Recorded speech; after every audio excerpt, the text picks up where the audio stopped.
Going off of the fact that you're here, I'm going to assume you want a guide to power scaling. Or you're asking, why am I making this video? The answer to that is because some of y'all genuinely don't act like you know what you're talking about. So I'll put the actual full extent of how you power scale a character on screen during this, obviously.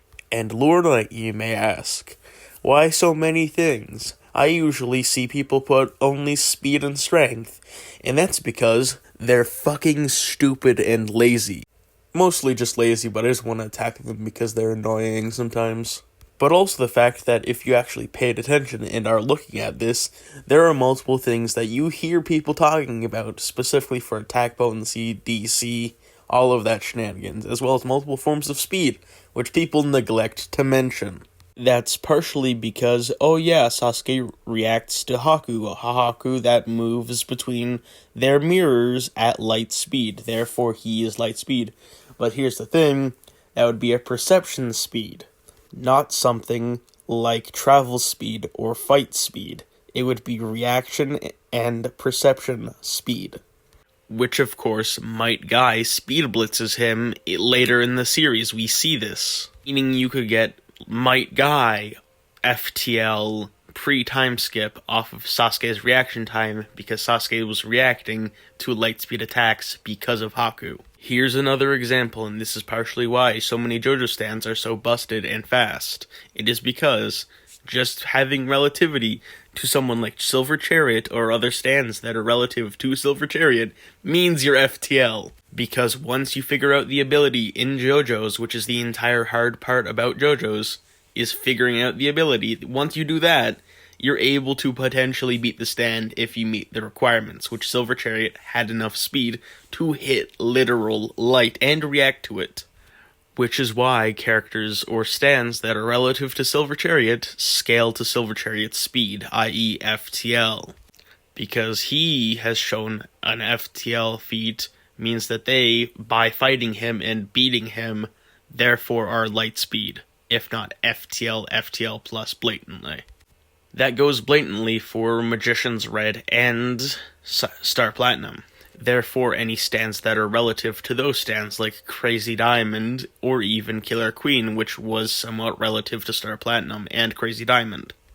That is why the separation of speed stats matters so much. Because if someone can react to something, but not, defend against it, that means they're getting perception blitzed.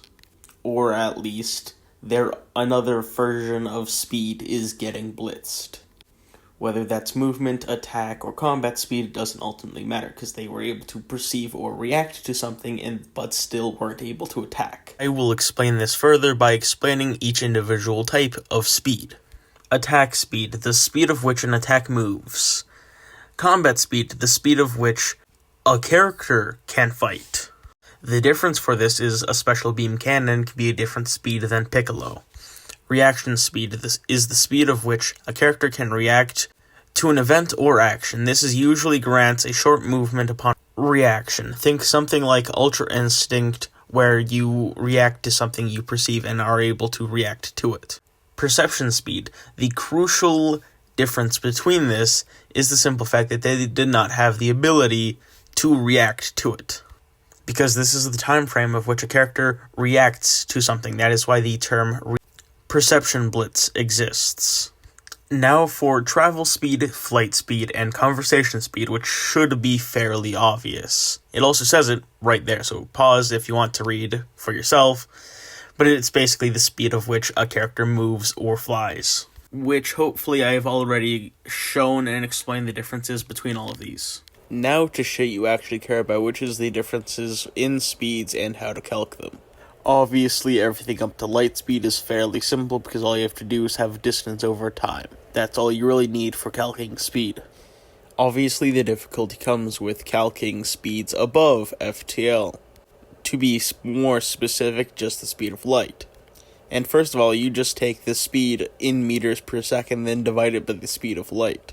This would get you some percentage of meters per second within the speed of light, or something above the speed of light, or something that is several times the speed of light, depending on how fast or how far it is. FTL is 1.1 to 10 times the speed of light. FTL plus is 10 to 100 times the speed of light. That is FTL plus. MFTL, or massively faster than light, is 100 to 1,000.